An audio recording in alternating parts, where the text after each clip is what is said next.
Y pues miren, resulta que nosotros la vez anterior decíamos de que no importara la forma que tuviera un cuerpo, puede ser que estuviera así. Bueno, pues de todas formas tiene un centroide y ese centroide pues, va a tratar de ser un punto que sea equivalente de toda el área. Ahora, pues para eso nosotros vamos a poder dividir nuestra figura principal, tal vez en algunos cuerpos identificables más sencillos, a veces por hechos de triángulos, a veces hechos de cuadrados. El chiste de que esta figura rara que tengamos, la vamos a dividir en muchas partes más pequeñas. Y esas partes más pequeñas, por disponerte algo así, aunque fueran muchas, bueno, pues cada una de ellas tiene un centroide local. Y bueno, pues cada una de ellas tiene una cierta área. Yo puedo encontrar las coordenadas de este punto centroidal como la sumatoria, la multiplicación de cada una de esas áreas por su respectiva distancia X, ¿no? De cada una de esas áreas, entre la sumatoria de todas las áreas. Y eso fue lo que estuvimos trabajando en la sesión anterior, ¿no? De forma análoga para Y, y si tuviéramos un cuerpo en 3 dimensiones, pues también sería en ese sentido, ¿no? En las 3 dimensiones. Bueno, creo que ustedes por ahí ya tienen el libro de Hibbeler. Entonces, pues ahí el Hibbeler tal vez bueno, en la página del PDF 465, por ahí viene este tema de centro de gravedad y centroide. Ahora, viene en el libro de estática por lo que yo les comentaba de que en algún momento, pues esto debió de haber sido parte del curso de estática, pero cuando nuestra carrera la dividieron en semestres, bueno, pues la terminaron mandando para el segundo semestre. Aunque en muchas ocasiones nos lo podemos encontrar este tema en el curso de estática. Bueno, ahora, si revisan ustedes ahí con calmita el Hibbeler, se van a dar cuenta de que vienen estas fórmulas que están en la parte de abajo y que traen integrales. Bueno, pues no nos espantemos, ¿no? Al fin y al cabo, las integrales son la suma de las áreas. Entonces, para figuras muy, muy raras, podemos utilizar integrales, o para figuras tal vez un poco más sencillas, mira, cuando son áreas, pues resulta que ya está la misma fórmula que por ahí yo te puse, ¿no? La X por un diferencial de área. Ese diferencial de área, pues lo podemos ir sumando y nos va a dar la suma. Ya ves que la integral es la suma de muchas áreas pequeñitas. Bueno, y por ahí les encargo que si pueden checar un poquito de teoría del Hibbeler. Y yo creo que nosotros nos podemos ir pues tal vez por acá, a hacer algunos ejercicios. Mira, ese ejercicio es parecido al que hicimos nosotros la sesión pasada, donde teníamos un rectángulo, un triángulo, y bueno, pues el procedimiento es muy similar, ¿no? Eh, si no le entendiste a tu profesor la vez anterior, bueno, pues yo creo que ahí le puedes entender al Hibbeler, que es pues un autor internacional, ¿no? Bueno, fíjense que nosotros hicimos la vez pasada tal vez algún ejemplo como de tipo L, de tipo T. Entonces, pues por aquí Hibbeler nos presenta incluso unos problemas en 3 dimensiones. Yo creo que podríamos retomar ¿no? Ese problema que se alcanza a ver ahí en 3 dimensiones del lado derecho de tu pantalla, donde nos dice que tiene dos bloques o dos cubos, uno que mide, eh, uno que mide 3 pies de alto. Estoy, híjole, lo estoy tratando de, no, yo creo que me voy a tardar mucho. Yo creo que les pido por ahí que si le pudieran, pues tal vez dar una captura de pantalla y yo lo voy a tratar de copiar pues a mi modo en la tablet y y ahorita lo resolvemos. Ese que es de la figura 9.11 y pues vamos a hacerla. Mm, bueno, entonces para hacer un problemita de 3 dimensiones, ¿sale? Yo lo que alcancé a ver de esa figura es de que tiene una forma de 3 pies de alto.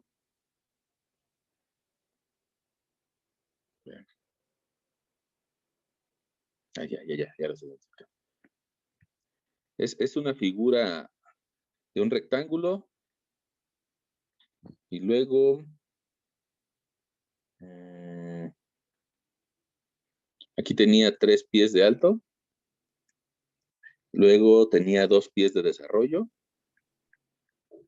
luego se remetía, luego subía hasta alcanzar una altura de 6 pies.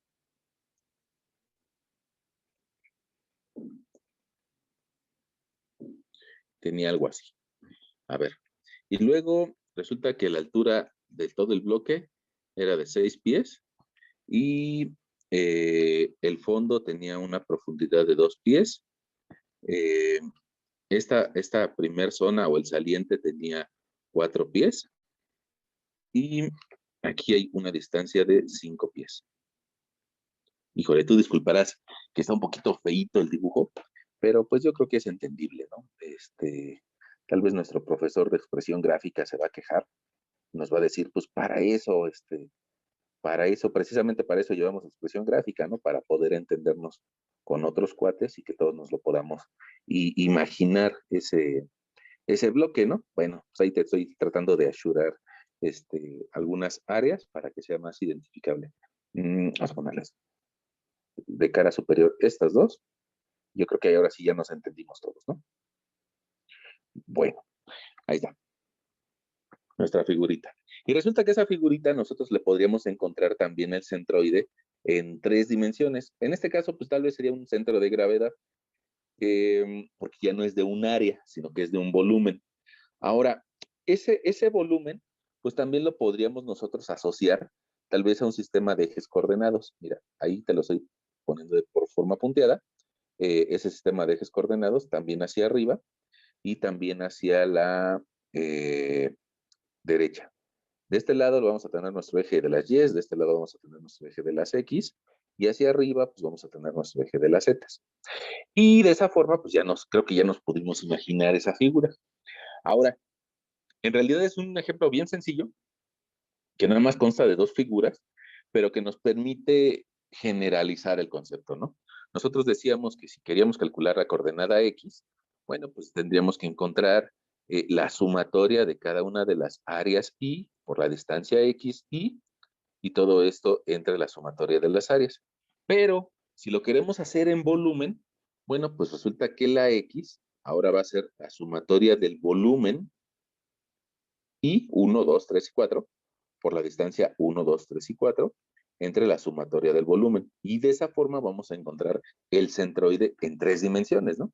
Ahora, probablemente, pues se nos antoje, y yo creo que estamos en lo correcto, tal vez al bloque mayor le vamos a llamar bloque A y al bloque menor le vamos a llamar bloque B. Bueno, pues de esa forma podremos hacer nuestra tablita y en este caso ya no sería una figura, sino que sería un bloque, ¿no? Bloque, a un lado le podemos poner su volumen y ese volumen, pues tal vez en esta ocasión va a estar representado en pies cúbicos, así como nos venden los refrigeradores. Si has tenido la oportunidad de ver cómo venden un refrigerador o de ir a comprar un refrigerador, te vas a dar cuenta que los refrigeradores nos los venden en pies al cubo, pies cúbicos de capacidad. Y a un lado vamos a tener una coordenada en X que va a estar en pies, a un lado vamos a tener una coordenada Y que va a estar en pies, y a un lado vamos a tener una coordenada Z que también va a estar en pies. Ahora, después, pues tendremos la multiplicación del volumen por X, y eso nos va a llevar a multiplicar pies cúbicos por pies, pues nos va a dar pies a la cuarta potencia, ¿no? Y también, bueno, pues después nos vamos a encontrar el volumen por la coordenada Y también va a estar pies a la cuarta potencia y después el de la Z. Nada más que ya no me alcanzó el espacio, ¿no? Bueno, entonces vamos a tener primero un bloque A y después un bloque B más pequeño. El volumen del bloque A, pues yo tendría que multiplicar base por altura, base por profundidad y luego por altura. Si te das cuenta, el bloque A mide 7 pies de base, 7 pies en el sentido de las Y, por 2, 7 por 2 son 14. Y esos 14 por 6 de alto, bueno, pues nos va a dar 14 por 6, nos va a dar 84 pies cúbicos, ¿no? Entonces, 84 pies cúbicos del bloque A. Y el bloque B, fíjate que mide 2 por una profundidad de 4 y por una altura de 3. Si multiplico 2 por 4 y luego por 3, pues me va a dar un volumen de 24.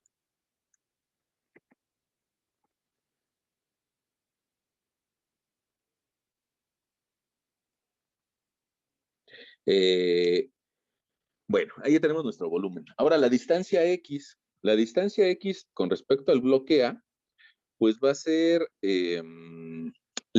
sobre la distancia, sobre el eje de las X, va a ser la mitad de 2 metros. ¿Por qué la mitad de 2 metros? Mira, porque es lo que tiene sobre el eje de las X, 2 metros. Entonces la mitad, pues tal vez nos llevaría a ubicar ese punto a un metro, a un pie, perdón, a un pie de distancia. Y después, sobre el eje de las Y, resulta que mide 7. La mitad de 7 es un 3.5. Entonces, en 3.5 vamos a encontrar el centro de esa figura. Y la mitad de 6 pies de alto, pues tal vez este punto, que le voy a poner por aquí A, bueno, pues ese punto A va a tener de coordenadas en X 1, de coordenada en Y 3.5 y de coordenada en Z 3. Ahora, de la misma forma, tal vez te lo voy a poner de otro colorcito, pero de la misma forma, sobre el eje de las X, el centro del bloque B va a estar a la mitad de 4, ¿no? La mitad de 4 significaría 2 más 2. Bueno, esa mitad resulta que está ubicada a una distancia de 2 previos más 2 del bloque, Oiga, profe, pero ¿en no qué no sería sería? 4. Profe, Ajá, profe, sí. creo que no sería en G 3 y 3.5 en Z. No, fíjate, bueno, yo creo que no. Vamos a ver si nos ponemos de acuerdo. Porque los ejes están X, X, y Z hacia arriba. Entonces, sobre la Y, resulta que ese cuerpo tiene una base que mide 7 pies. Entonces la mitad serían 3.5 y luego otros 3.5 sobre el eje de las Y, o sea, avanzando en el sentido de las Y. Y avanzando hacia arriba, fíjate que el bloque en total tiene una altura de 6 pies hasta arriba, ¿no? Pero resulta que a la mitad serían 3 pies en dirección de las zetas. Fíjate, otra vez, y perdón por borrarle, pero la Z va hacia arriba, ¿no? Entonces, desde este punto hacia arriba, pues tendría yo que avanzar 3 unidades para encontrar Z igual a 3. No sé si te convenció, ¿no? Sí, profe, sí. Va, órale. Si quieren, dejamos esas coordenadas por ahí, ese sistema de coordenadas, que repito, no, puede ser que lo que nos comenta la compañera puede ser de muchas otras personas, porque estamos acostumbrados a que en el plano 2D, pues las X van del lado de la derecha, ¿no? Es lo que estamos acostumbrados. Pero en ese plano 2D, pues resulta que la Z sale perpendicular hacia de la pantalla, ¿no? En ese puntito grandote que puse. Bueno, pues ahora resulta que ese plano Z, si lo empezamos a rotar, fíjate, si lo roto un poquito hacia acá, pues resulta que aquí me quedaría X, y Z. Y si lo sigo rotando, pues probablemente me quede X, y la Z venga por acá. Y si lo sigo rotando, pues voy a llegar a esta ubicación. O sea, lo empiezo a mover. Un experimento que puede ser que alguien me diga que está medio raro, que está medio feo, pues es que podrían, pongamos ustedes con su mano, dibujarse, o sea, tomen un plumoncito o con una pluma y ponerse en sus dedos el plano X, Y y el Z y se van a dar cuenta que cuando lo empiecen a rotar, les va a quedar así, ¿no? Me van a decir, pues, me voy a pintar las manos, ¿no? Bueno, pues, a ver si prendemos ahí en su video. Fíjense, pongamos sus dedos.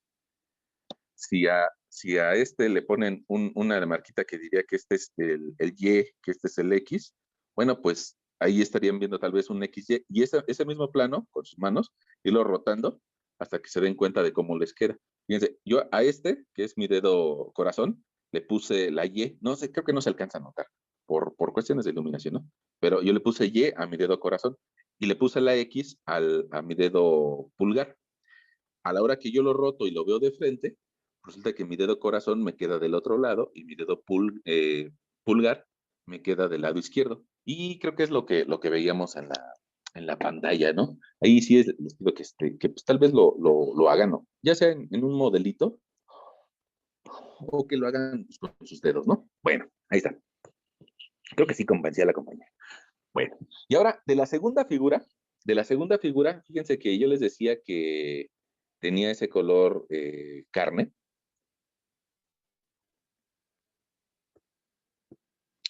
Y que avanzando sobre el eje de las X, es decir, hacia la izquierda, pues yo tendría que avanzar las 2 unidades previas más las 2 que significan la mitad de 4 para encontrar el punto, para encontrar ese punto que está a la mitad del bloque B. Es decir, que voy a avanzar 4 unidades sobre el eje de las X. Ahora, sobre el eje de las Y que va hacia la derecha, pues resulta que tendría que avanzar nada más la mitad de 2. Y esa mitad de 2, pues es 1. Es 1 y no tengo nada atrás, nada que agregarle. Entonces le voy a poner aquí un 1. Y sobre el eje de las zetas, pues resulta que tendríamos que subir la mitad de 3. Y la mitad de ese 3 pues me va a llevar a un punto. Y a ese punto que está por aquí le vamos a llamar B. Y está ubicado a 1.50 de alto. Bueno, pues entonces resulta que habría, eso es lo más difícil del problema. Ya lo que sigue ya está fácil y nada más es hacer multiplicaciones y una división, ¿no? Bueno, entonces lo que sigue nos llevaría tal vez a,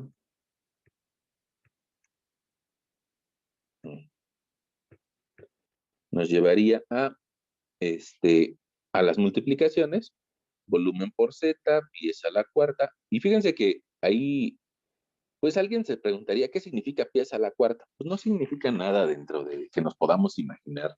Nada más es la multiplicación de pies al cubo, de volumen, por distancia. Pero eso, ese pies a la cuarta nos permite, pues, entender que matemáticamente podríamos tener cualquier número de dimensiones, aunque no lo podamos ver físicamente, ¿no? Estamos tal vez acostumbrados a nada más ver 3 dimensiones. Estamos acostumbrados a ver 3 dimensiones, pero las nuevas investigaciones de teoría de cuerdas y cosas así, híjole, ellos tienen otros datos, ellos dicen que hay más dimensiones. Bueno, entonces multiplicamos el volumen por X y me dio 84. Si multiplico 84 por 3.5, me da 294. Si multiplico 84 por 3, pues resulta que me da 252. Si ahora multiplico 24 por 4, me da 96. Si multiplico 24 por 1, me da 24. Y si multiplico 24 por 1.5, me da 36. Pues hago las sumatorias correspondientes para encontrar la suma de volumen y la suma de estas multiplicaciones, ¿no? A mí la suma de volumen me da 108 pies al cubo y 84 más 96 nos dan 180, 294 más 24, o sea, 318, y en Z, 288. Bueno, entonces retomamos la idea que nosotros teníamos acerca del centroide en volumen o el centro de masas, y ese centro de masa pues lo podríamos encontrar, ojo, ¿por qué se llama centro de masa? Pues porque aquí no nos dieron ninguna otra referencia acerca de que tuviera diferentes pesos volumétricos esta pieza. Probablemente si nos hubieran dicho, mira, el bloque A y el bloque B tienen diferentes pesos volumétricos, pues entonces nosotros habría que agregarle la densidad del material. Pero en esta ocasión, como no nos dijeron, pues vamos a considerar que todo está hecho del mismo material. Bueno, y entonces ese centro de masas nos daría X igual a 180 pies a la cuarta entre 108 pies cúbicos. Y eso nos va a dar una X de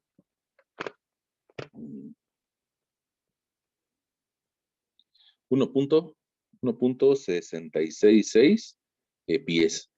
Ahí está el centroide de toda la figura en X. Pero en Y, pues resulta que tendríamos que dividir 318, perdón, pies a la cuarta entre 108 pies cúbicos. Y entonces nos daría un centroide en Y de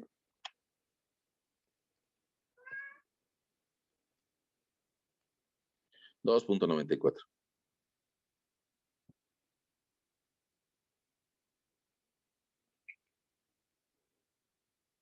Y nos daría un centroide en Z de 288, pies a la cuarta, pies a la cuarta, entre 108, ¿no?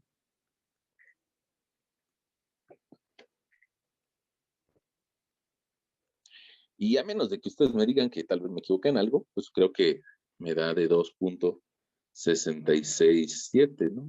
F3. Ahora, ese resultado, pues si lo tuviéramos tal vez dibujado a escala, nos podría ayudar a identificar en dónde está el centroide de toda esa figura.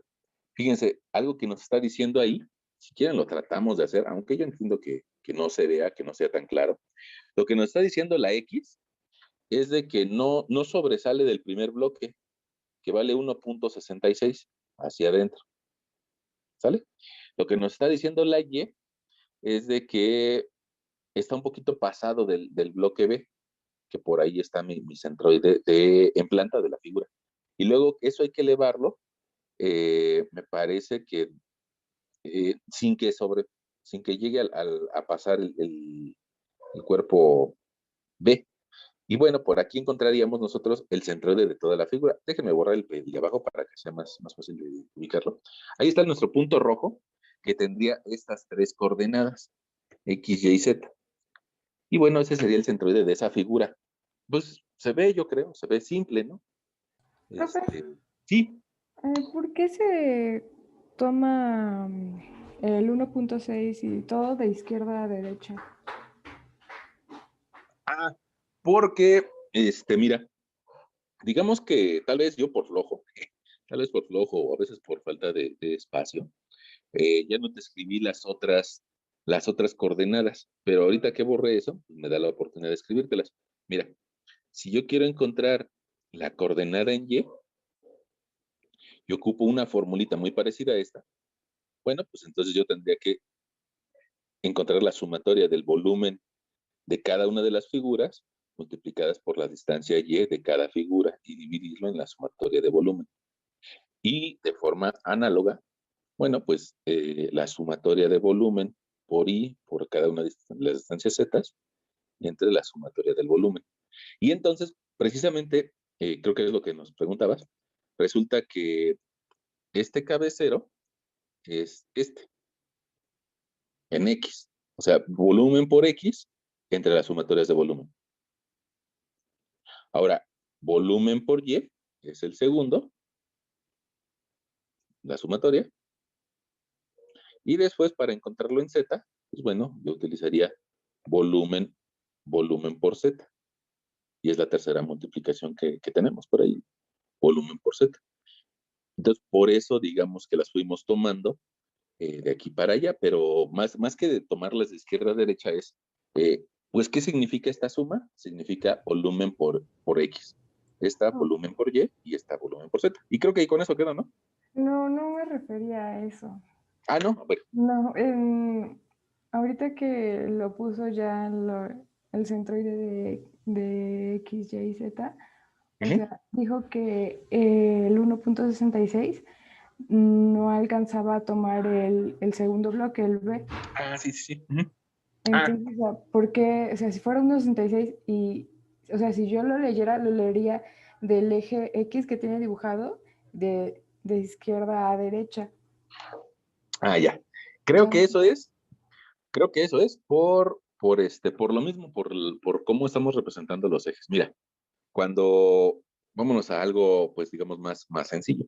Fíjate, si nosotros usualmente representamos un punto que tenga de coordenadas 2, 2,5 en el plano XY, pues nosotros sobre el eje de las X nos movemos 2 unidades, ¿no? 2 unidades. Y sobre el eje de las Y nos movemos 5 unidades. Y ya encontramos nuestro punto. Pero fíjate que eso que hice, me moví sobre el eje de las X paralelo al eje de las X y con su mismo sentido de flecha. Entonces, nosotros cuando queremos dibujar esta coordenada X, pues si estuviéramos en el plano, nos moveríamos en el mismo sentido de la flecha de las X. Pero como estamos en el volumen, pues nosotros a partir del centro, tal vez habría que movernos hacia allá, hacia la izquierda y abajo, 1.66 unidades. Ahora, tal vez la forma en que te lo grafiqué fue lo que te confundió, pero es desde el centro hacia acá, 1.66 unidades, nos lleva a no llegar al bloque B. Y luego, en el eje de las Y hay que movernos 2.94 unidades. Si estuviéramos en 2 dimensiones, lo haríamos hacia arriba, paralelo al eje de las Y. Bueno, si en 3 dimensiones, hay que movernos 2.94 hacia un punto y ya encontramos una cierta coordenada, ¿no? Y no sé si con ese sentido de seguir a la flecha, con ese ya nos entendamos. Sí, ya con el dibujito que hice ya. Va, Me eso es bueno. confundí. Gracias. Y eso es bueno, no te preocupes. Bueno, y la duda que nos dice la compañera, pues puede ser de alguien más y por eso yo creo que vale la pena aclararla, ¿no? Y que todos nos quede claro. Bueno, ahí está nuestro problema, que nos planteó por ahí Hibbeler, ¿no? Dentro de sus problemas fundamentales. Y pues yo creo que podríamos hacer otro de los que nos plantea, ¿no? Otro de los que nos plantea, vamos a verlo, y que veo que viene un poquito más abajito, se pone pues tal vez un poquito más interesante, no mucho, pero sí un poquito más interesante. Pues es ¿no? Entonces, no sé si ustedes le pudieran tal vez tomar una foto o dibujarlo bonito en pues si quisieran en su cuaderno. Yo le voy a tomar una foto y después voy a tratar de copiarlo a a donde escribimos y a ver si me queda, ¿no? Em, Fíjense, otra vez, fíjense, eso del eje de las X que yo les estoy poniendo del lado de la izquierda, no es mi onda, ¿no? Sino que es la onda de Hibbeler o de otros autores. El Byron Johnson creo que no lo maneja así. El Byron Johnson maneja el X hacia la derecha, el Y hacia arriba y el Z hacia abajo. Pero pues pongamos Hibbeler, pues ahí ya estás viendo de que no es nada más onda mía eso de cambiarte los ejes, ¿no? Ahí nos dice que encontremos el centroide de esa figura, pues lo dibujo. Bueno, vamos a ver si me acuerdo de mis clases de dibujo, ¿no? Dice que tiene los 3 ejes coordenados. Este se llama X, este se llama Y, este se llama Z, y este de acá se llama Y. Y luego nos dice que sobre el eje de las Y, no, sobre el eje de las X, nuestra figura mide dos unidades. 2 unidades. Y que media unidad ocupa de base para después profundizarse 1,5. Y que esa elevación va a llegar hasta 1.8 de alto. 2 unidades, es decir, como por aquí. Dibujárselos, ahí está. Y luego, que para llegar al fondo tiene que avanzar 0.5 unidades. Ahorita te lo pongo eso.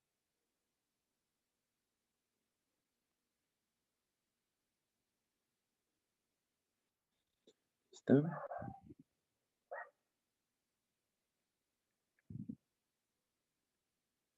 Ahí. Me salí.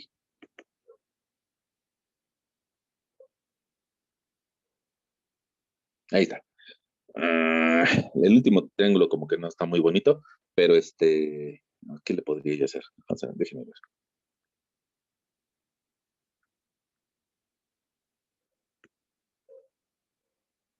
Ahí está. Creo que lo mejoré un poquito. Ahora déjenme ponerte tal vez con otro colorcito azul. Te pongo las dimensiones. Dice que la parte superior tiene un espesor de 0.5 y que después, para llegar a la punta, tendrías que avanzar 1.50. Ahí está. Y luego dice que toda esta pieza de alto tiene una elevación de 1.80 y que en la base tenemos pues, varias dimensiones. La primera mide 0.50, la segunda hasta el bloque rectangular mide 2 unidades y la tercera mide 1.5. Fíjense, no sé si quieran, porque probablemente tu profesor dibuja muy feo, si quieran, nada más que yo no tengo esa posibilidad, a esa pantalla que sí la dibujó bonito el Gibeler o alguno de sus ayudantes, si le pudieran tomar una captura de pantalla o una foto con su celular para que esté al lado de su crush, y para que esa imagen va a estar más bonita que lo que nosotros tenemos en la pantalla, ¿no? Bueno, ya que le tomaste ahí una captura de pantalla y que nos damos cuenta de que todo está en metros,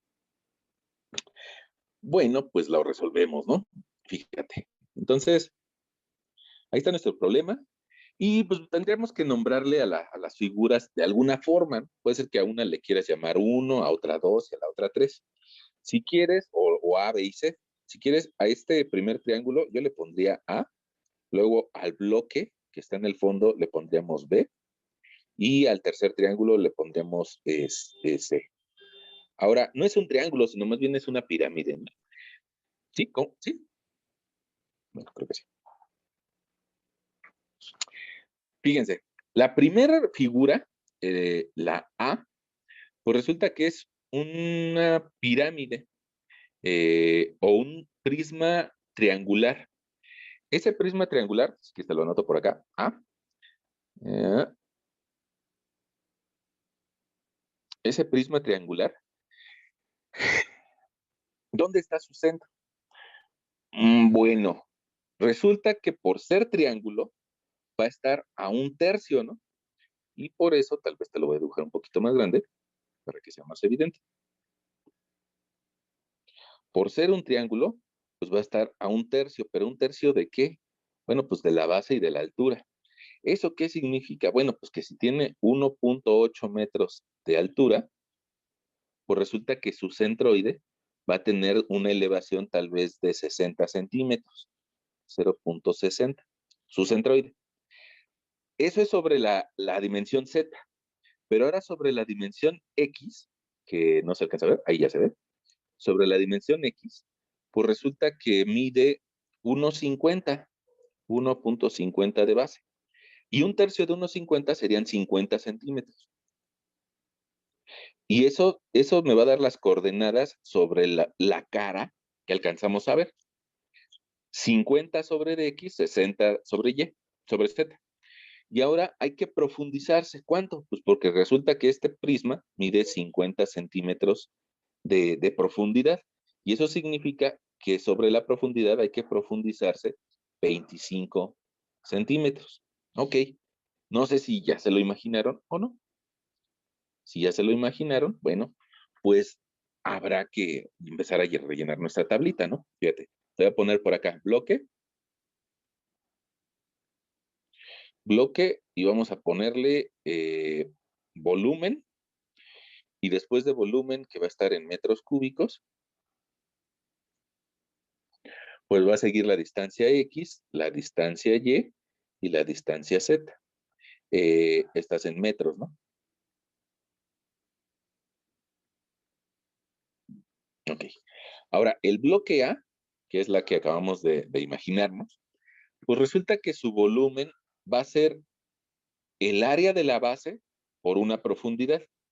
Y en ese sentido, pues el área de esta cara, voy a tratar de dibujártela con un colorcito que sea, pues, no tan fuerte.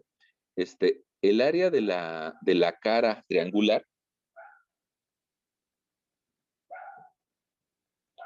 pues es un triángulo, entonces lo podríamos encontrar de una forma, pues, bastante sencilla como base por altura entre dos. Esa área del triángulo, pues va a ser base 1.50, 1.5 por una altura de 1.8 entre 2.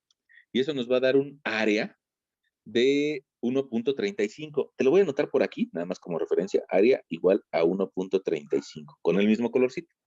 Ahora, eso es área, pero yo quiero volumen, entonces lo multiplico por la profundidad, por 0.5 de fondo, y me da un volumen de 0.675. ya incluyendo la profundidad. Profe, ¿Sí? ¿de dónde sacó la profundidad? Es que ya me perdí en ese paso. Mira. Es esta de aquí, es esta de ahí, esa misma de ahí, es esta de acá. Sí, ya, gracias. Ya quedó, ok, Sí. bueno.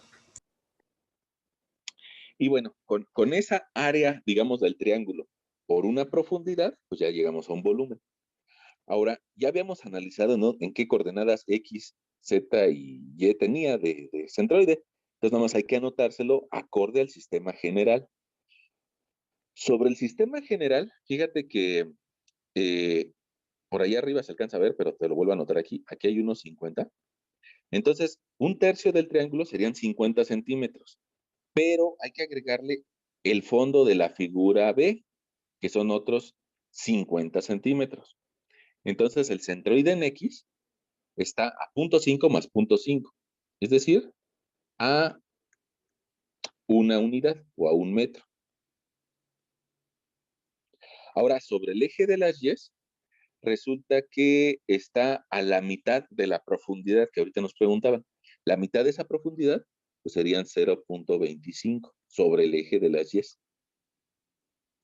Y sobre el eje de las Z, no tenemos que agregarle nada. Sobre el eje de las Z está franco, 0.60 metros hacia arriba. Ahí está nuestro bloque A. Ahora, si nosotros dibujamos nuestro bloque B, pues resulta que ese bloque B en apariencia está un poquito más sencillo, ¿no? Porque ese bloque B resulta que tiene de espesor o de profundidad 0.50 Profe, y ¿en X no sería 0.5? ¿O por qué o por qué es 1? porque es uno del puro bloque B, del puro bloque A. Ajá. Digo, es 0.50, perdón, déjame regresar, respirar profundo. Y bueno, del puro bloque A, resulta que sí son 51 centímetros, estos que te estoy señalando por ahí. Sí. Pero el bloque A no empieza en el fondo del sistema coordenado, sino que el bloque A empieza después del bloque B. Ok. Hay que agregarles esa profundidad. Mira, Ok. probablemente tu profesor dibuja feito. Vamos a ver, mira, ahí está. El bloque A, hay que agregarle el bloque B. Sí, ya veo. Ok, Sí, gracias, bueno. profe. Entonces, pues decíamos de que el bloque B tiene de profundidad 50 centímetros, de desarrollo 250. Alguien me dirá, oiga, profesor, pero yo alcanzo a ver que tiene 2 y no 250. Pero el bloque B pasa por atrás del bloque A. Entonces, eso quiere decir que mide los 2 que se ven más los 50 que están escondidos atrás del bloque A. ¿Sí? Bueno, y pues ya creo que es lo único que hay que comentar de ese bloque. Sí. ¿Cómo le puedo hacer para encontrar su volumen? Pues nada más multiplico sus tres dimensiones. 2.5 por 1.8 por 0.5. Resulta que su volumen de este bloque B sería de 2.25. Su distancia al eje de las X, bueno, más bien sobre el eje de las X, sería de la mitad de 0.50 y no hay nada que agregarle. Eso significa que vamos a escribir sobre el eje de las X 0.25 y sobre el eje de las Y también no hay nada que agregarle. La mitad de 250 es 1.25. Sobre el eje de las Z, la mitad de 1.80 serían 90 centímetros. Ahí está. Y creo que ese renglón pues estuvo sencillo, ¿no? Y ahora nuestro bloque C, resulta que es también un prisma triangular que tiene de base, me parece que 1.50, también tiene una profundidad de 50 centímetros, tal vez en otra orientación. Entonces, fíjense, esa base de 1.5, pues ya me hace pensar que su centroide va a estar a 50 centímetros sobre el eje de las Y. Voy a corregirme. 50 centímetros sobre el eje de las Y. Pero esos 50 centímetros hay que sumarle lo que traíamos antes, es decir, 250. 250 más 50 da 3. Y esos 3 se lo voy a escribir en Y. Okay. Ahora, sobre el eje de las X, pues solamente tiene que alcanzar la mitad de la profundidad.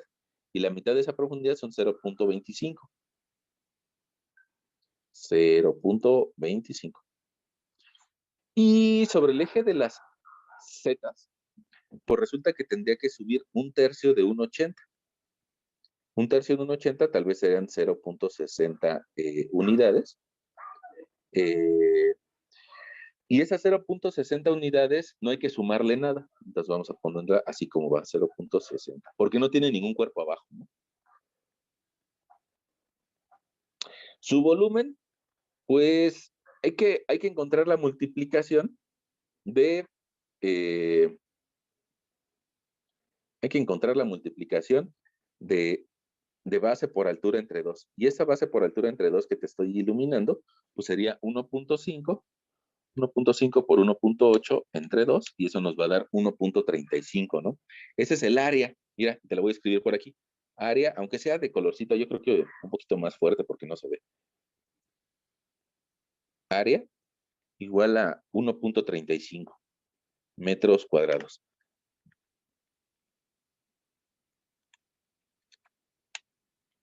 Ahí está, 1.35. Esa cara, pues yo creo que también la podríamos tal vez iluminar, ¿no? Yo le creo que se le salieron los perros a mi vecino, a mi vecina, no sé. Traen un relajo, ¿no? Eso, disculpen si se escucha mucho ruido. Pero eso sería esta cara.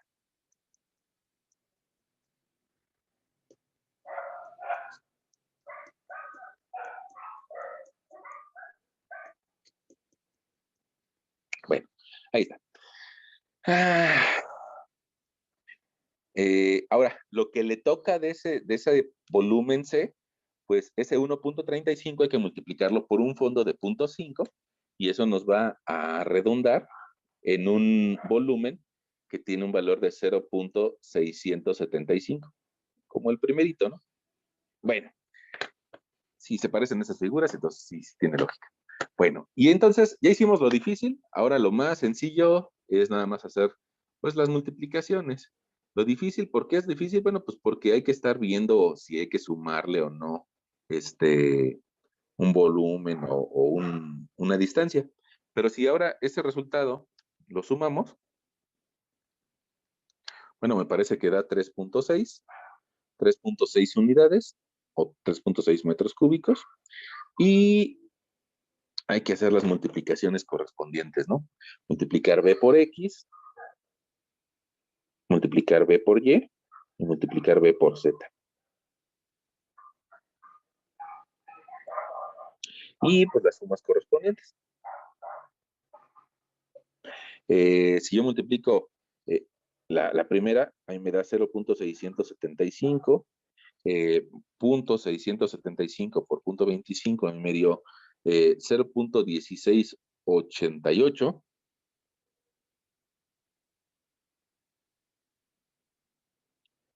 Si multiplico 0.665 por 0.60, me da 0.405. En el renglón de abajo, ahí me da 0.5600. No es cierto.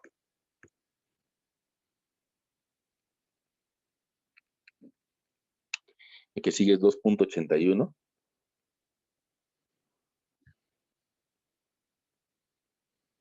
El que sigue es 2.025. Y en el renglón de abajo, creo que es 0.1688. 2.025.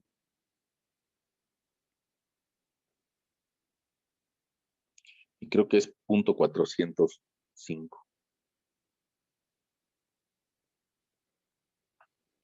Ok. Si ven algún error, pues por ahí que nos digan, ¿no?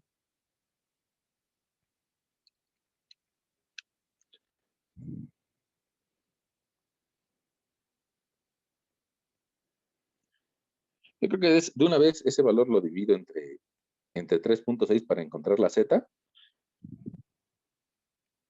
Y a mí me dio de 0.78.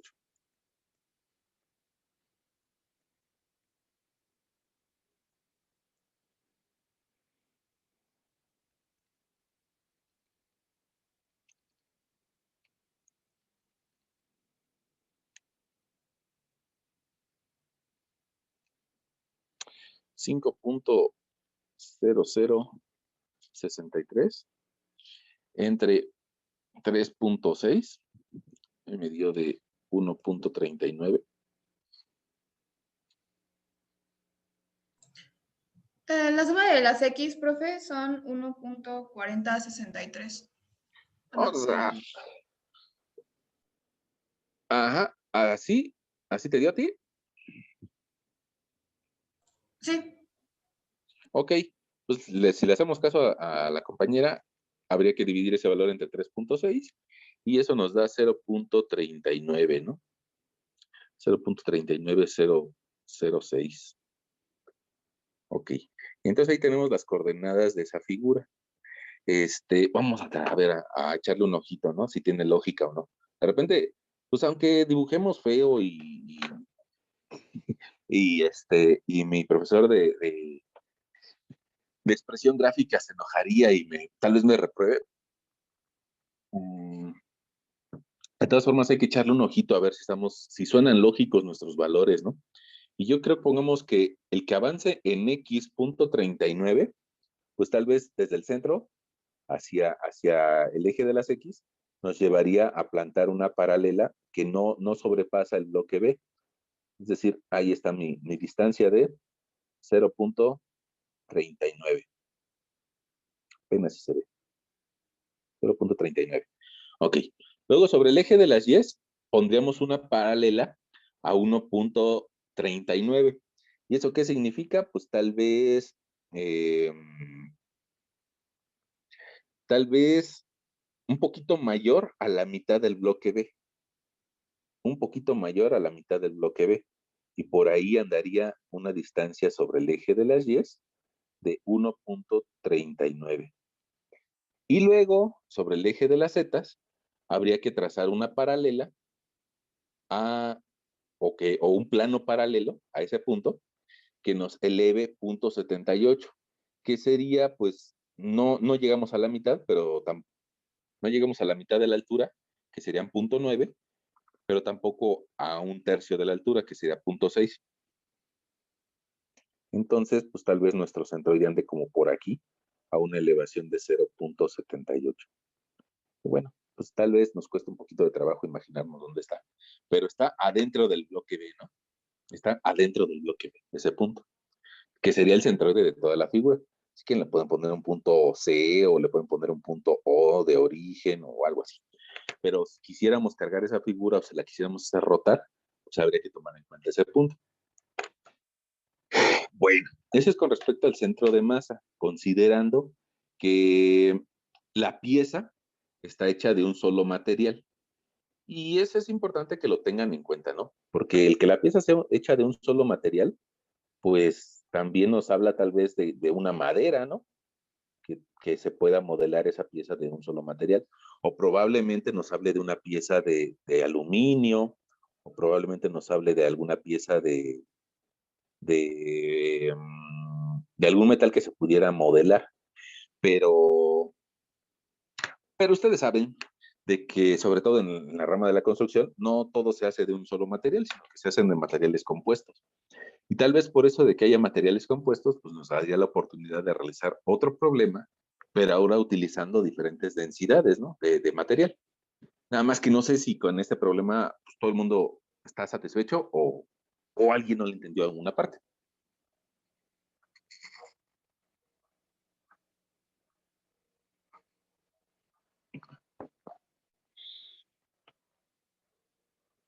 Bueno, creo que sí hay un silencio. No sé si el silencio sea bueno o malo, pero bueno. Yo sí tuve dudas, pero con el anterior. Ah, ¿y por qué? Me perdí en donde hizo la segunda figura, que era la B. A ver, vamos a verla. Dice que la figura B. Ah, ya. Es que más bien, probablemente el problema ahí esté en que pues, dibuja feo tu profesor, ¿no? Pero pero tal vez está dibujando los dos lo que deben de medir y los cuatro lo que deben de medir, pues probablemente se entienda de una mejor forma, ¿no? No sé si eso ayude a que le agarren mejor la onda. No, al momento de sacar el centroide, ¿no? Ya ve que Ajá. hicimos, bueno, más la mitad en X y en Y, ¿no? Pero me confundí el momento en que creo que sacó, creo que Y, sí, no, sí, Y, porque creo que X era 4, ¿no? Pero Ah, no. no, mira, sobre el eje de las yes está muy sencillo porque de la distancia que mide 2, pues la mitad es 1, ¿no? Sobre Sí, el sí, sí, eje de las yes. sí. Pero la que es complicada, digamos que sería la mitad de esta figura, que nos llevaría a tener 2 y 2. Y bueno, estos dos hay que sumárselos a los dos previos. Y entonces esos 2 y 2, no sé si fuiste tú o otra persona que también por ahí nos había dicho, es que esos 2 y esos 2, resulta que en total nos dan 4. Y esos 4 son estos de aquí. Y creo que Ok. pues, ojalá y que con esa segunda revisión, pues ya nos quede, ¿no? Sí, ya entendí, ya. Vale, vale. Ay, también se veía que aquí había un 4, vi así como de dónde sacó 1.5. Sí, son 4, pero ya vi, ok. Ok, eso es bueno, eso es bueno. Y también, bueno, pues también para eso pues nos sirven a veces los videos, ¿no? Por ahí, incluso de si tú, no sé, cada quien tiene su historia personal, ¿no? Y yo no tengo por qué, pues obligarlos a que pasen sus apuntes en limpio, ¿no? Pero pongamos a alguien de ustedes que diga, pues es que tal vez yo acabando la clase me pongo a hacer este ejemplo en limpio para entenderle bien. Bueno, pues probablemente si alguien lo hace así, pues de repente se va a encontrar con que, ¿y de dónde salió? Ah, pues ya sea que nos ayude el video o volverlo a ver otra vez, para saber de dónde salió. Pero pues bueno, y si todavía estamos por aquí conectados, pues todavía lo podemos aclarar, ¿no? Bueno, y entonces les decía que tal vez podríamos hacer un tercer ejemplo donde ya tuviéramos materiales distintos. Profesor, ¿un Sí, centroide nunca puede quedar fuera de una figura? O sea, de la figura en sí, cuestión que estamos sacando el centroide. sí puede quedar, y el ejemplo muy sencillo que yo te comentaría, pues tal vez sería tal vez una llanta, ¿no?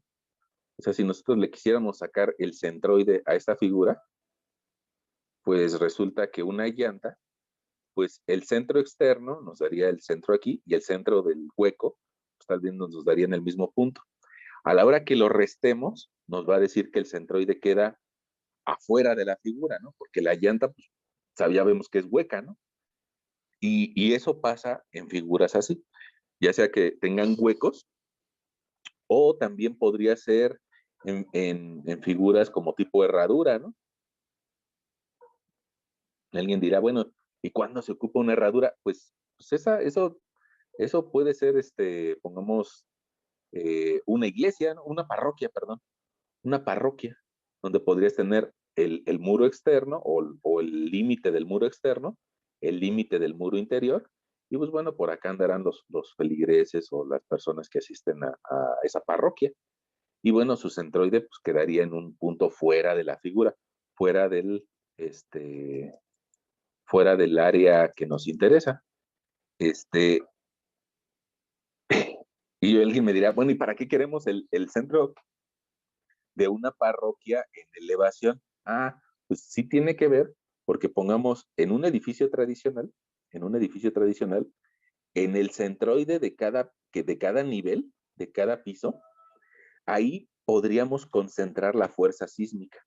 Entonces, tal vez cuando ustedes se pongan a analizar alguna estructura desde el punto de vista sísmico, pues perdón, aquí en este punto le cargaríamos la fuerza sísmica del primer nivel la fuerza sísmica del segundo nivel, la fuerza sísmica del tercer nivel.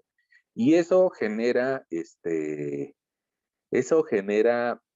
que ese edificio lo pudiéramos imaginar como una viga empotrada a la que está recibiendo 3 fuerzas puntuales. Y esas 3 fuerzas puntuales le van a dar un cortante 1, cortante 2, cortante 3 a ese gran edificio, ¿no? Bueno, de esa misma forma, el centroide de la parroquia nos podría ayudar a identificar dónde colocarle la fuerza sísmica. Bueno, creo que era lo que nos preguntaba el compañero sobre si podía quedar afuera, ¿no? Sí, sí puede quedar afuera. También, pues, si tienes alguna pieza rara por ahí, que por alguna razón mecánica se tiene que hacer, pues sí tiene lógica que caiga el centroide afuera de la figura. No se busca en muchas ocasiones. Pongamos en un auto, pues bueno, tal vez nos interesa que el centroide caiga en el auto y por abajo de la altura. Entre más abajo esté el centroide, pues más pegado a la tierra va a estar y más velocidad va a desarrollar.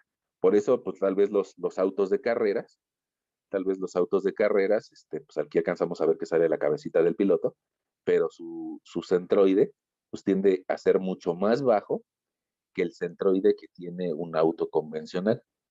¿Por qué? Pues porque el auto de carrera se busca que vaya lo más pegado a la tierra posible para que no genere fricción. Ahora, eso también nos da la oportunidad de platicar de que vamos a suponer que nosotros ahora en Semana Santa decimos, no, pues no me importa lo que diga el señor Gatell, sino que yo me quiero ir de vacaciones, ¿no? Y, y que fuéramos un poquito irresponsables y que al auto de la familia le colocáramos un peso acá arriba. ¿Por qué? Pues porque ahí van las maletas de todos, ¿no? Y pues probablemente pues no sea tanto el peso de las personas y que el peso de arriba haga que lo que era el centroide original pensado para ese auto, pues lo eleve un poco. Y si lo eleva, pues ese mismo auto cuando tome una curva, probablemente pues ese peso de arriba lo lleve a voltearse, ¿no? Porque entre más alto esté el punto del centroide, pues más inestable se va a hacer. Entonces, no sería lo mismo de ese auto que si no llevara ese peso. Tal vez su centroide estaría por aquí y con el peso, su centroide queda más arriba. Entre más arriba es más propicio de que se voltee. Entonces, fíjense, perdón, suena un poquito burda la plática, pero esta materia de estática, ustedes me van a decir, pero no estamos en estática. De seguro usted se está confundiendo, profesor, porque nosotros estamos en resistencia de materiales, nosotros ya pasamos estática. Bueno, pero estos temas todavía forman parte de estática. Y esa materia de estática la ven muchas ingenierías, ¿no? Ingeniería automotriz, ingeniería mecánica, ingeniería civil, ingeniería en arquitectura y ingeniería industrial. Un montón de ingenierías ven estas materias porque son pues, básicas, ¿no? Para muchas otras cosas. Bueno, perdón, creo que me extendí con la pregunta que nos hacía el compañero. Sí quedó claro que puede estar en un hueco. Sí, profe, gracias. Ah, qué bueno, qué bueno. Vamos a ver si, no sé si aquí me pudiera encontrar. No, yo creo que podríamos, miren, ¿cómo ven si de una vez le dan un pantallazo a este problema 9.72? Y ese 9.72, ustedes lo resuelven de tarea, ¿no? Yo creo que está acorde a lo que hemos venido haciendo. Ese 9.72. Yo creo que lo podríamos dividir tal vez en un prisma triangular al fondo y en 2 bloques rectangulares. Y ese lo podrían hacer ustedes de tarea. Ya faltará que yo les suba el cuestionario para que lo puedan responder, pero ese lo podríamos hacer de tarea. Y yo creo que podríamos nosotros ahorita hacer este ejemplo que el 971. Ese ejemplo 971, de igual forma, tal vez como les dije hace algunos minutos, no sé si ustedes le pudieran tomar una foto o una impresión de pantalla para que cuando lo copie pues no me quede tan feo, ¿no? Fíjense que alguien nos podría decir que los ejes los movieron, pero en realidad es lo mismo. Nada más los rotaron usando como pivote el eje Z. Si utilizas como pivote el eje Z y mueves la planta, pues resulta que tiene la configuración que nos muestra ahí el autor. Y fíjense que lo que ahí nos está preguntando es, dice, las cargas más importantes de un piso de un taller, o sea, de una nave industrial, son causadas por los pesos de los objetos mostrados. Cada fuerza actúa a través de su respectivo centro de gravedad. Localiza el centro de gravedad de todos los componentes. Ahí nos está diciendo, fíjate que tienes 4 máquinas. No alcanzamos a ver de qué son esas máquinas, ¿no? Inclusive alguien me dirá, son 3 máquinas y un tambo. Ah, bueno, ya fue observador, ¿no? Bueno, esas 3 máquinas y un tambo tienen un cierto peso. Y tal vez el diseñador de la losa del fondo quiere saber dónde debe de considerar el centroide. Alguien va a tener que diseñar ese piso industrial. Y por eso vale la pena calcular el centroide. Entonces te darás cuenta de que ahí hay unas figuras, se llaman G1, G2, G3 y G4. Esas figuras tienen un cierto peso y yo creo que voy a ver si puedo hacerlo. Sí puedo. No pudo.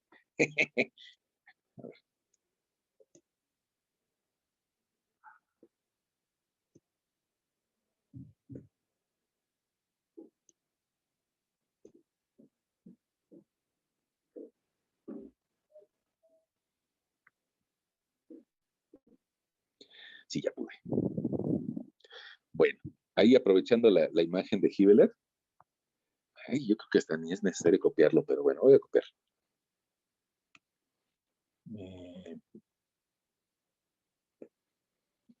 Entonces nos dice Hibbeler, fíjate que ahora mi eje de las Y está para allá, mi eje de las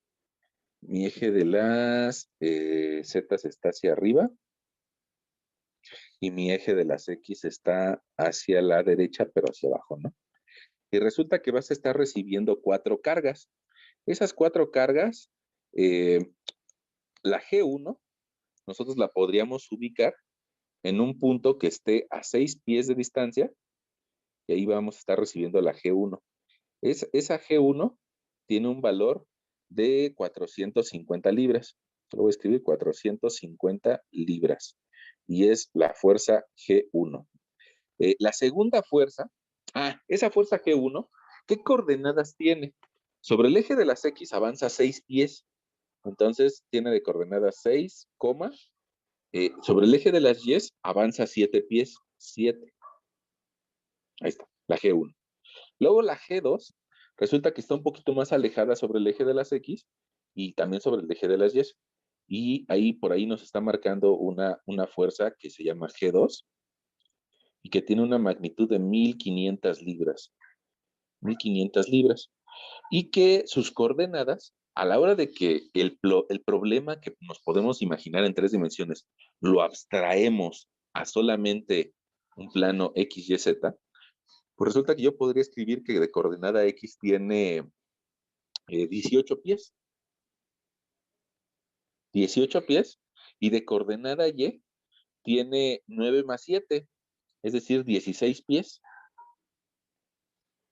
Y ahí tengo una segunda fuerza G2. Luego, la tercera máquina, la G3, resulta que tiene un mayor desarrollo en X. Le voy a poner por aquí G3. Tiene un peso, una magnitud de 600 libras. 600 libras y su coordenada X y Y es en X 26. 26 unidades y sobre el eje de las Y tiene 3 unidades. Bueno. Y nos está haciendo falta una cuarta figura, un cuarto peso. En este caso es de un tambo. Ese tambo, bueno, pues aquí lo encontraron, que tiene una G4 y que tiene una magnitud de 280 libras. Alguien se preguntará, bueno, pues, quién sabe cuánto sean 280 libras, ¿no? Yo creo que de forma muy sencilla lo podemos dividir entre 2, nos sería 140 y quitarle un 10%, quitarle 14 kilos. Entonces, esas 280 libras son algo así como 126 kilos, que es más o menos lo que pesa tal vez Agustín Castro, ¿no? Bueno, perdón, un humano con sobrepeso, ¿no? Bueno, ese punto 4, resulta que la coordenada que tendría sería de 30 pies en X, y en Y tendría una distancia de 8 pies. Ok. Y entonces, si se dan cuenta, a pesar de que es un problema que nosotros veríamos con nuestros ojos reales, un problema de 3 dimensiones, pues aquí el autor lo está bajando a 2 dimensiones. La fuerza está actuando perpendicular al plano XY, pero en realidad esas 3 dimensiones que incluyen máquinas y que incluyen objetos que nosotros no conocemos, lo estamos siendo capaces de abstraerlo a un sistema de 2 dimensiones. Y eso es parte de lo que se hace en ingeniería, ¿no? Problemas muy difíciles, transformarlos en más sencillos. Y creo que hasta ahí incluso en la pantalla lo estás alcanzando a ver, ¿no? Algo que vemos en la realidad lo podemos transformar en una flechita o en un vector. Eso lo vamos a hacer pues en muchas ocasiones con muros, con baños, con losas. Todo un muro para mí va a significar una flechita o una serie de flechitas. Toda una columna va a significar una flechita. Y bueno, pues ya que hicimos una parte de lo difícil, pues hay que hacerlo fácil, ¿no?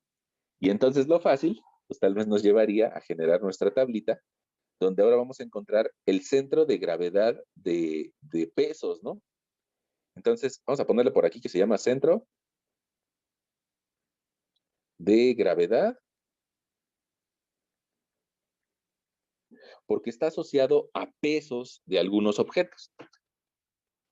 Y entonces, pues, nosotros le pondríamos peso, peso de la herramienta, peso de la máquina. Aquí vamos a poner G1, G2, G3, G4.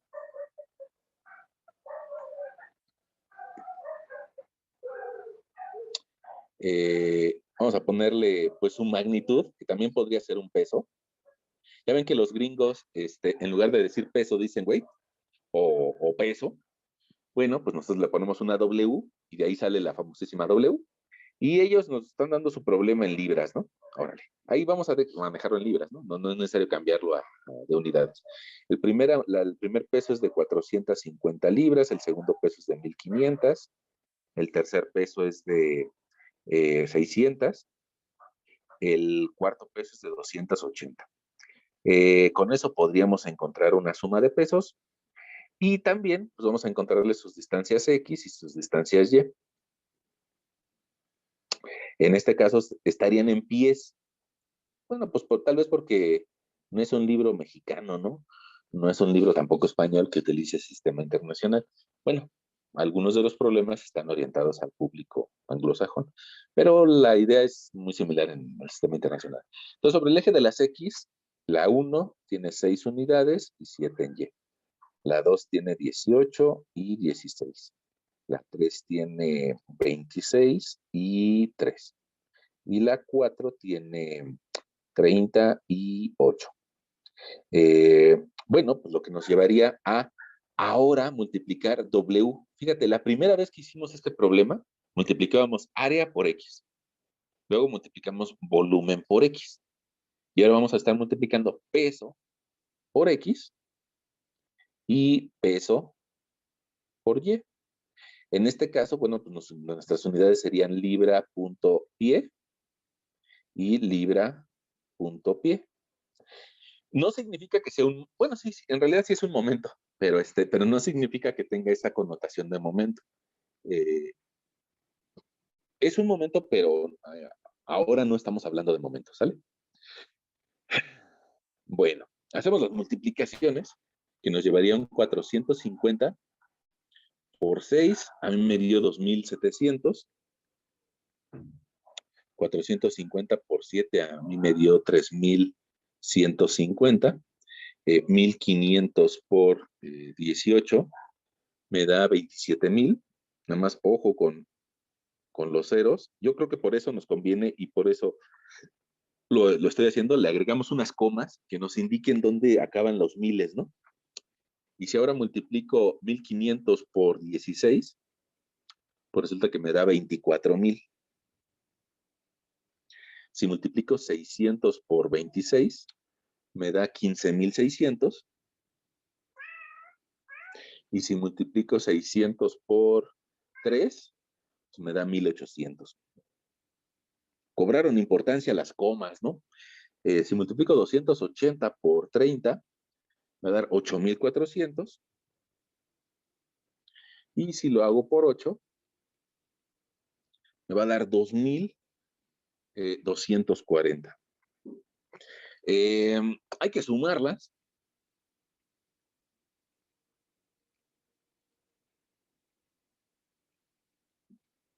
A mí la última columna me dio de resultado 31,190 y la penúltima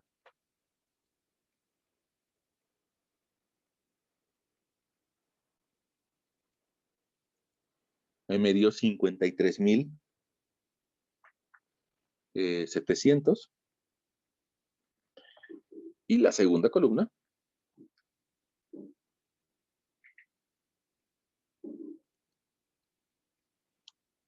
$2,830.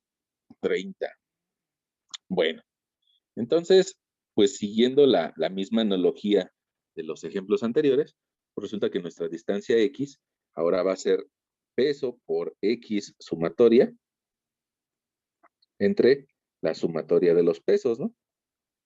Y de forma análoga para Y, pues tendríamos la sumatoria de los pesos por las distancias Y entre la sumatoria de los pesos. Y nos daría las coordenadas de este centro de gravedad. Hay quien dice que, bueno, por ser un centro de gravedad hay que tenerle un poquito de mayor respeto y que, bueno, pues en lugar de ponerle X y Y, tal vez alguien le pondría un sistema un poquito distinto, que podría ser ponerle una XG y una YG. La realidad es de que para mí es exactamente lo mismo que ponerle una X testada y una Y testada, ¿no? Al fin y al cabo nos está hablando de un punto medio, ¿no? Bueno, un punto medio ahora de pesos. Si nosotros dividimos 53,700 entre 2,830, ahí me da de 18,9. Como estoy dividiendo libras pie entre libras, pues mi resultado me queda en unidades de longitud. Y 97. Si hacemos lo mismo, 31,190 entre 2,830, pues resulta que nos va a dar 11,002 pies. Y bueno, pues ahí está nuestro resultado de dónde está el centro de esa serie de cargas, ¿no? Pues ya está. Si lo hiciéramos pues con una cierta escala podríamos identificar dónde está el centro. Ahora, ojo, en esta ocasión, pues puede ser que no sea tan evidente, ¿no? Porque ahora resulta que no solamente se trata de promediar flechitas, sino que esas flechitas también tienen diferentes alturas. Si fuéramos tal vez un poquito más, pues dedicados, pues tal vez esta flechita, si la flechita 4 esto mide 280, pues entonces eso significaría que la flechita 3 debería tener más altura al valer 600. Y que la flechita 2, pues probablemente tenga que valer mucho más altura, ¿no? Y entonces, pues habría que graficar esas flechitas con un cierto rango de magnitud, si quisiéramos. Pero al fin y al cabo, también en nuestro profesor de dibujo, nos dice, pues mira, ahí tienes una figura y si aquí dice que mide 2 y aquí dice 2, pues la cota rige al dibujo, ¿no? La cota rige al dibujo. Entonces, pues aunque nuestras flechitas estén del mismo tamaño, pues tienen una cota de magnitud del valor. Y bueno, pues habría que encontrar el centroide. En este caso, pues tal vez diría 18, que tendría más o menos esta coordenada, 18,97, es un poquito más para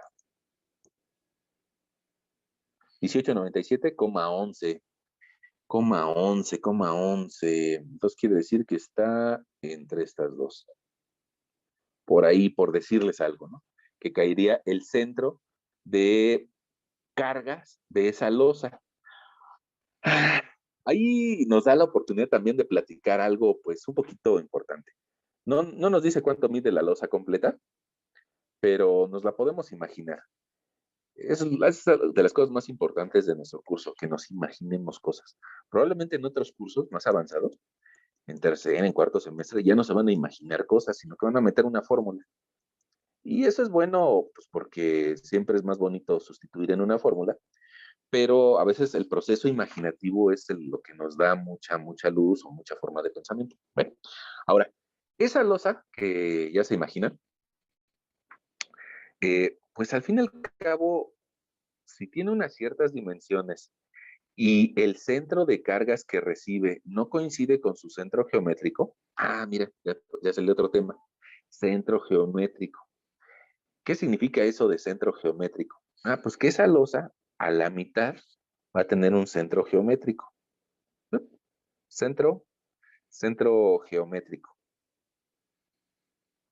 Pero si su centroide, su centro de gravedad cae en otro sitio, ¿qué creen que le pase a la losa? Centro de cargas. Bueno, pues que la losa va a empezar a querer girar. Probablemente esté desplantada sobre el piso. Y si está desplantada sobre el piso, pues eso va a generar que las presiones en la cimentación sean mayores en uno de los lados y que también vayan creciendo en el otro de los sentidos. Y entonces me va a generar un prisma de presiones y voy a tener una esquina que va a ser la más esforzada, la que va a tener un esfuerzo máximo.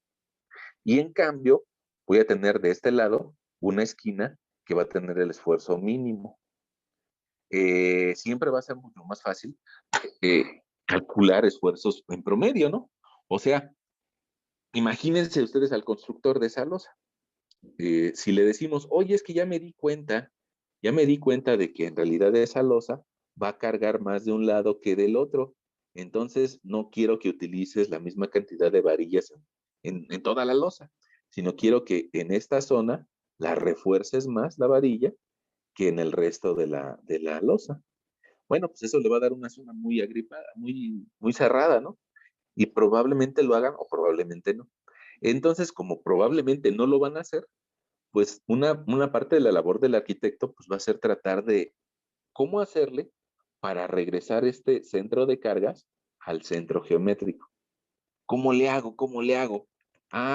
Pues ahí a nuestro arquitecto lo vamos a poner a que tal vez sea necesario agregarle un contrapeso del otro lado para que el centro de cargas coincida con el centro geométrico. Y entonces, este centro de cargas, con ese contrapeso, se empieza a mover, a mover, a mover, hasta que coincida. Y te platico una historia muy bonita en la que han coincidido. El Palacio de Bellas Artes, probablemente tú lo recuerdes al centro de la ciudad, con su cúpula de colores muy bonitos, e incluso con su gran puerta principal y con el perrito por ahí. No sé si se acuerdan que por aquí está reflejado el perrito del arquitecto. ¿Por qué? Pues porque le gustaban los perros, ¿no? Y eso de tener perrijos no es algo reciente, sino que ya lleva mucho tiempo. Bueno, pues por ahí está el perrito de Adamo Wari. Bueno, el Palacio de Bellas Artes, desde que se construyó hasta nuestros días, se ha hundido, ha bajado, se ha hundido 2 metros. Y tiene una gran ventaja, que a pesar de que se ha hundido 2 metros, resulta que su centro geométrico coincide con su centro de cargas. Y como coincide, pues resulta que se ha hundido parejito. Cosa que no le ha pasado a algunos otros estructuras que probablemente conozcas, algunas son famosas, algunas no. Pero ¿qué pasaría? Pongamos, no sé si has visto que hay un edificio famoso de construcción reciente en la zona poniente de la ciudad que tiene esta forma, que está un poco salido de un lado. Bueno, pues lo más seguro es de que el centro de cargas de ese edificio no coincida con el centro geométrico de la cimentación y tiene una tendencia natural a voltearse. Entonces, si lo calcularon bien, pues buscaron tal vez la forma de estabilizarlo. Pero si no lo hicieron bien, pues lo más probable es que dentro de algunos años ese edificio termine por inclinarse, ¿no? ¿Por qué? Porque no coincide el centro geométrico con el centro de cargas. Y por eso, pues cobra importancia que tú lo aprendas a calcular. Puede ser que esto ya suene a plática, pero te pido que te imagines como último una losa de cimentación. Tú sabes que hay diferentes tipos de cimentaciones. En algunas ocasiones, bueno, el terreno es tan sencillo, tan bueno, que se pueden utilizar zapatas corridas o incluso zapatas aisladas. Pero imagínate una losa de cimentación porque el terreno no es tan bueno, ¿sale? Bueno, pues en esa losa de cimentación resulta que van a bajar diferentes columnas y una de esas columnas va a bajar por aquí y otra columna va a bajar por aquí y otra columna va a bajar por aquí y otra columna va a bajar aquí al fondo y otra columna va a bajar por acá y otra por acá. Si te das cuenta, esas columnas, pues es un problema similar al que resolvimos el día de hoy, el tercero. Una fuerza en un sitio, otra fuerza en otro sitio, otra fuerza en otro sitio y otra fuerza en otro sitio.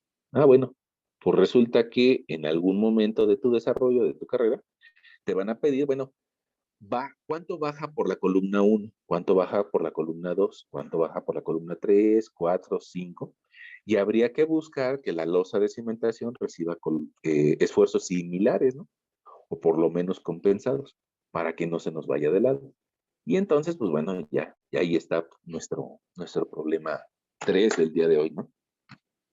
Yo creo que 3 problemas en una sesión está bien, ¿no? ¿Cómo ven ustedes? Sí, está muy bien. Órale. Y creo que nos permite entender que para dónde va el uso de un centroide, ¿no? Muchas ocasiones en cualquier clase, ¿no? Nos preguntamos, ¿y eso de qué me va a servir? Ah, pues creo que ya te platiqué más o menos de qué te puede servir, ¿no? Y te darás cuenta de que este último problema se parece mucho a que estuviera áreas, áreas, áreas y áreas, que sería nuestro problema inicial de centroide, de áreas, ¿no? Y pues ya, en el caso de las áreas sencillas, bueno, pues nada más nos dedicamos a encontrar área 1, área 2, área 3, encontramos sus centroides y con eso encontramos el centroide de toda la figura. Acá llegamos a volumen y hasta peso. Nos está haciendo falta un problema pongamos, yo me gustaría que te lo imaginaras, un problema, pongamos, de un cuchillo. Vamos a imaginarte un fakir que avienta un cuchillo. Bueno, los fakirs se supone que tienen controlado ese truco y que lo que pasa es de que pues, ellos saben dónde está el centroide de gravedad de su cuchillo. Ahí creo que estuvo demasiado estilizado. Tal vez me quedó más bien parecido a un desarmador, ¿no? Un desarmador. Pero lo que quiero que veas es de que hay algunas piezas que están hechas de 2 materiales distintos. Probablemente el mango esté hecho de un material y tenga un cierto peso, mientras que la parte del desarmador o del cuchillo que sobresale tiene otro peso. Y eso también lo podríamos pues asociar a un sistema coordenado X y ubicar el centroide del mango y el centroide del cuchillo. Y con eso tratar de ubicar dónde está el centroide de toda la pieza. Eso también cobra importancia con el diseño de plumas. Yo sé que ustedes no se van a dedicar al diseño de plumas, pero es importante. Algunas plumas son más agradables al escribir. Y ojo, también cobra importancia en el diseño de materiales de las personas que se dedican a repararte los dientes. Probablemente has visto sus herramientas con las que te extraen un diente y ellos tienen que manejar mucho el centro de gravedad de la pieza con la que te sacan un diente. Pero bueno, yo creo que por ahí podríamos dejar nuestra sesión del día de hoy. De todas formas, si alguien tuviera alguna duda, pues la aclaramos.